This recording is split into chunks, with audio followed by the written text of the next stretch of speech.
And this is the 1774 model. Right.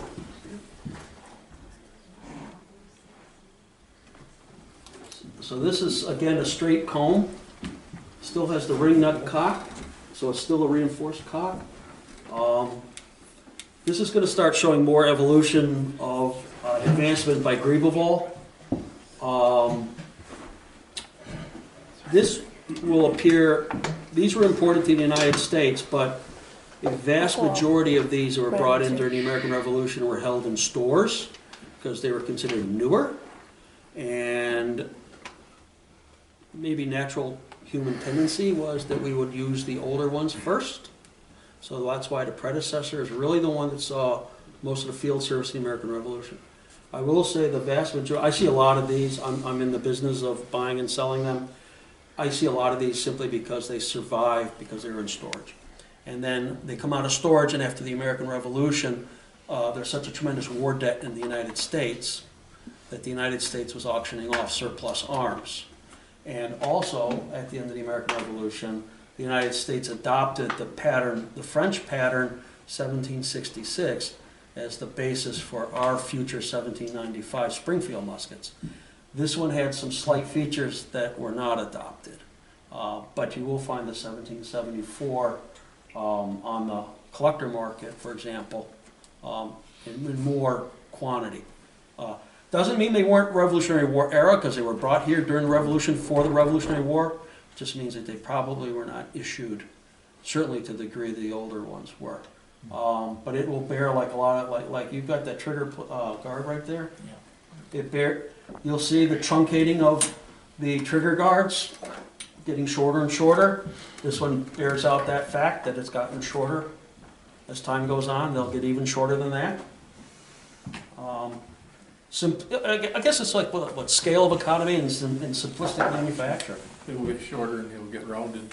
As the gentleman was talking about the sights there, the only sight they actually had is on the Charleville. There was a sight on this front band.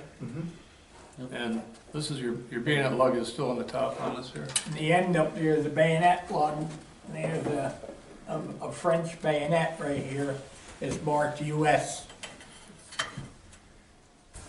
And that's what the lug does. Keeps it from falling off. And each bayonet will fit different because they're all handmade. They're all hand-fitted. All hand-fitted. Yeah, that's what, and then again, got back to Mr. Grebevall, the idea would be to make everything as interchangeable as possible.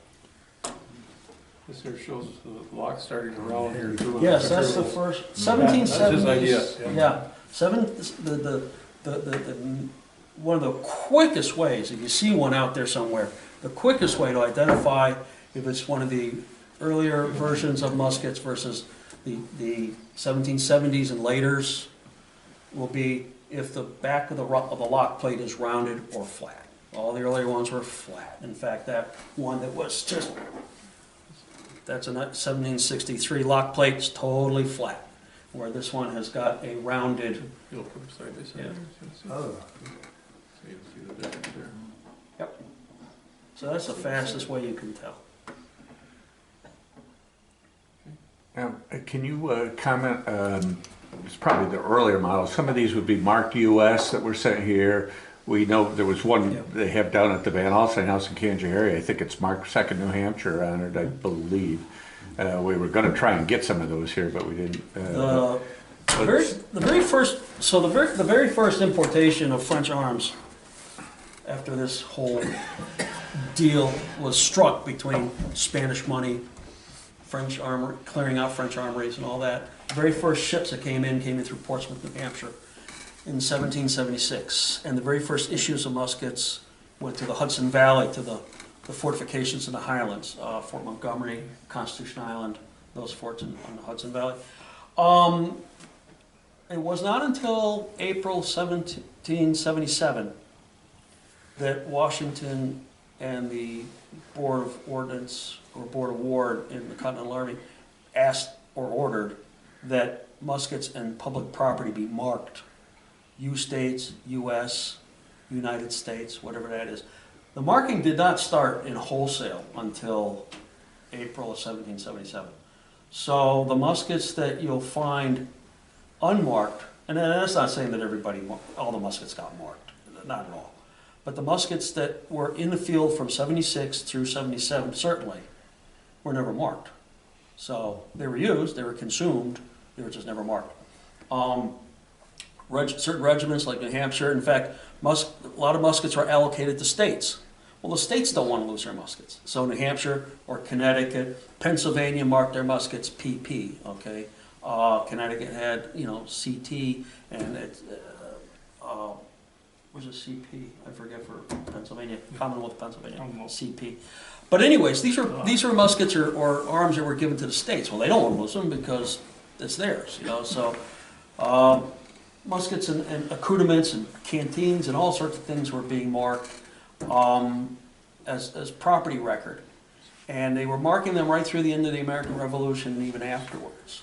So even if you found a musket in storage and it had a U.S. on it, doesn't necessarily mean it was marked in 1777. The Continental Armory established huge workshops outside of Philadelphia.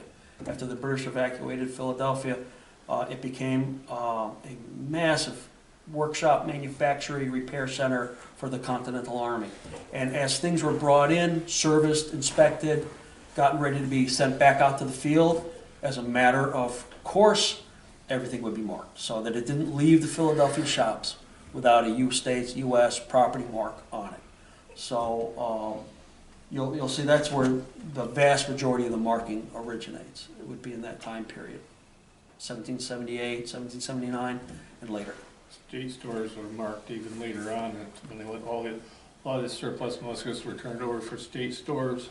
Yeah. And they were so marked as like the state of New York, could be stamped SNY on the top. Your Charlie will see it. Yeah, a lot of They surplus. stamped after when they went to state stores, for the state militia. Yeah, you may be right. In fact, I think maybe a lot of the ones that are marked Pennsylvania or Connecticut or something like that were done because they were sent from federal sources to state sources. And that probably is the time. A lot of times they just burned it right into the stock. Branded. Yeah, branded it. Yeah.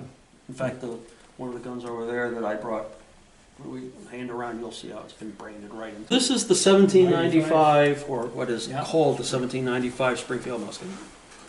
This is the first arm designed by the American government for the American government. It bears all the features of the 1766 French Charleville musket that we looked at earlier. Ring neck cock. The band features, the weight, almost everything about it is completely identical, and there's a good reason for that. Springfield Armory, you're probably all familiar with what Springfield Armory is. It's the first national armory in the United States. There was Springfield Armory, and then a little later came Harper's Ferry Armory, but Springfield was the very first. Springfield Armory really wasn't an armory in terms of like wholesale manufacture of guns. It started in the 1780s and 1790s as a repository of muskets. At the end of the American Revolution, thousands of French arms were still in the United States. They were housed at Springfield, West Point. They were housed in Virginia, Harper's Ferry, elsewhere. Well, when the new government needed muskets, they dug into this pile of old French surplus arms, and they realized that they either could assemble muskets from the parts that were left over, and so Springfield started assembling the muskets. They called it, and I think it's really kind of a collector name. We have to name everything, so we called it a model 1795. I think they probably just called it the new model, okay? But we want to pigeonhole things with nomenclature, so as collectors, we know, we create our own language. So this particular gun is made in 1808, but prior to the very first homemade Springfield musket wasn't done until 1799 or 1800.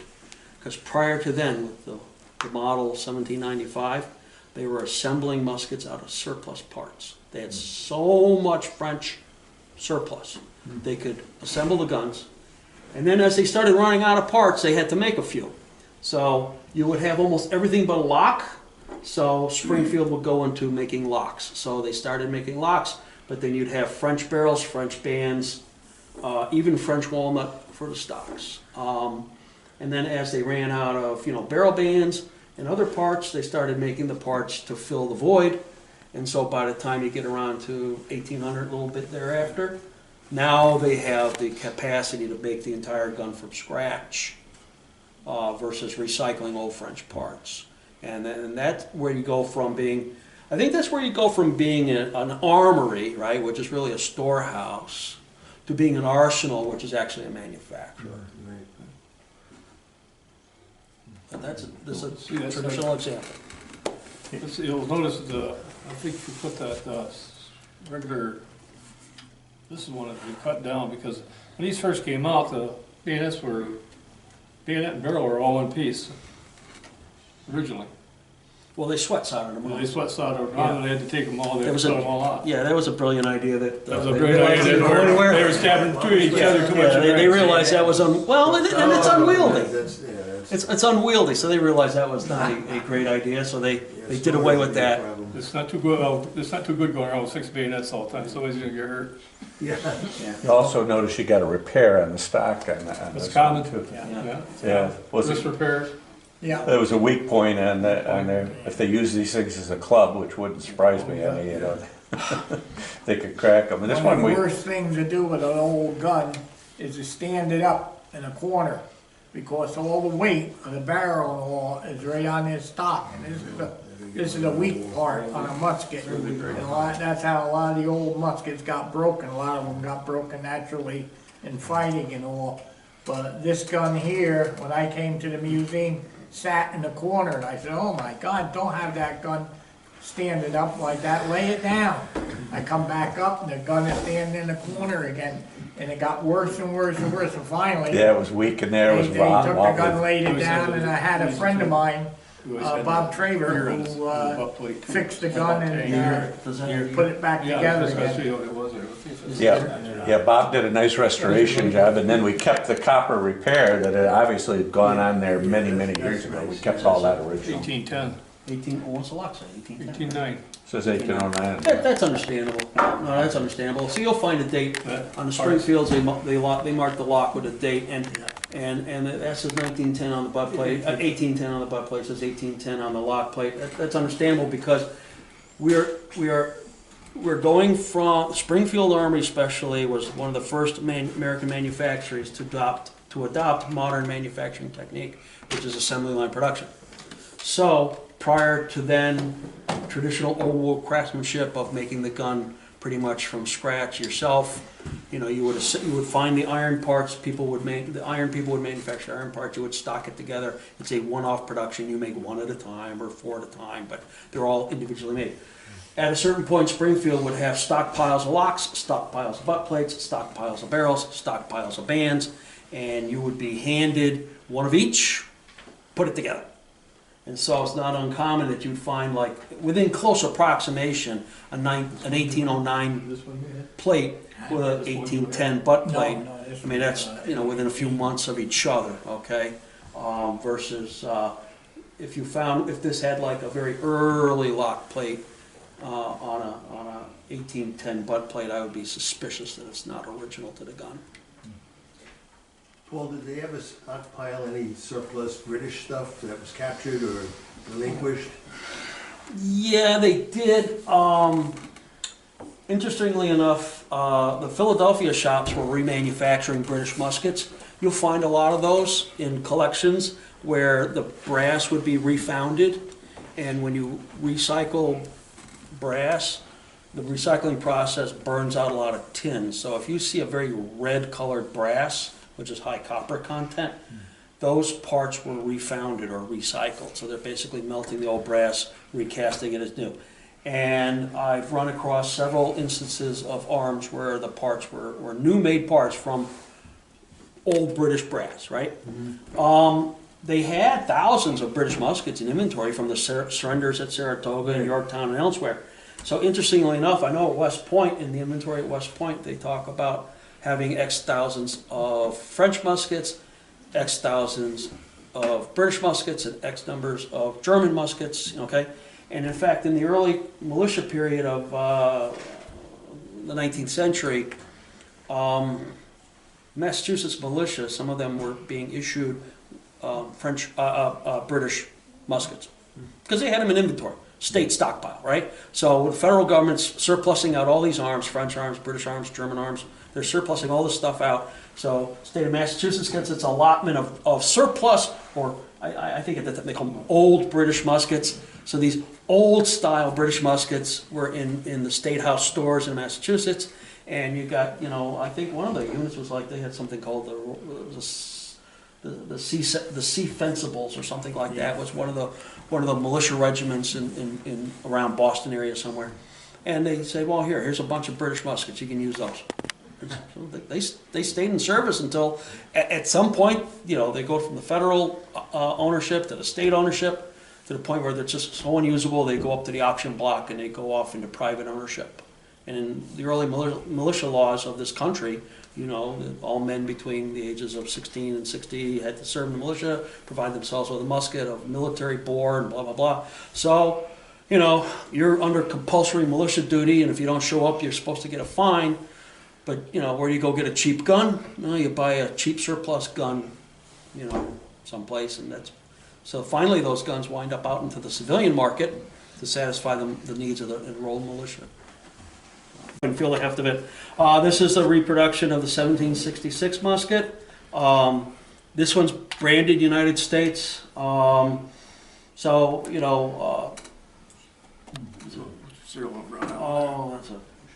These were made by Maruku out of Japan. But they're very good quality reproductions.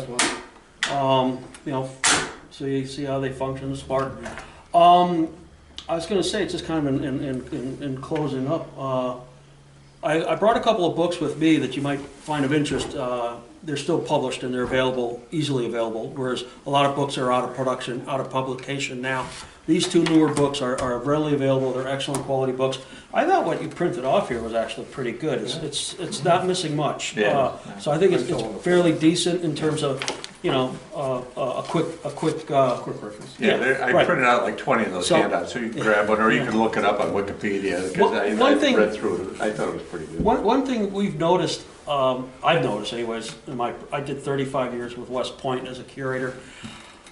I think most of the information we have now about these muskets we knew from the 1970s and 60s and our forefathers in collecting. George Newman and George Woodbridge and Harold Peterson, all these people who wrote the books back in the 50s, 60s, and 70s. That information was all well known. That information is almost always being just regurgitated in these fantastic new books, okay? But what you have now versus what they didn't have back then, and the benefit of these books is the fact that the photography is just outstanding. Yeah. So, I usually tell people, look, the information's the same. Don't throw away your copies of, the Book of the Continental Soldier and any George Newman book. Don't throw them away. But if you're going to look at examples and see pictures, the new publication, the quality publications, is just outstanding. So. And we should get those two books. Yeah, well, I don't think we have these, but believe me, we will have them. Hold it up. Nor, you have them. We do have them. Yeah, you got, Joe gifted me that set of books there, and I gifted them to here, Joe. All right, so we get people use. You got in the library. They're in the library, yeah. Can you hold the book up?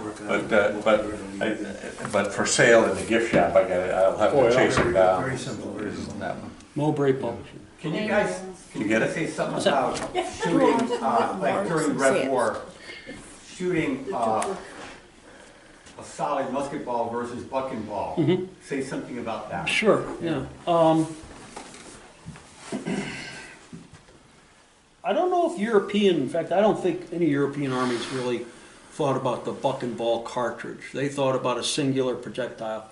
A 69 caliber musket like this shot about a 62 caliber ball. The Brown Bess, which was 75 caliber, shot about a 66 caliber round ball. Lots of windage in the barrel, and as it came out, it's banging up the smoothbore barrel until it finally exits the barrel, and wherever it hit the last time is where it's going to bounce off to.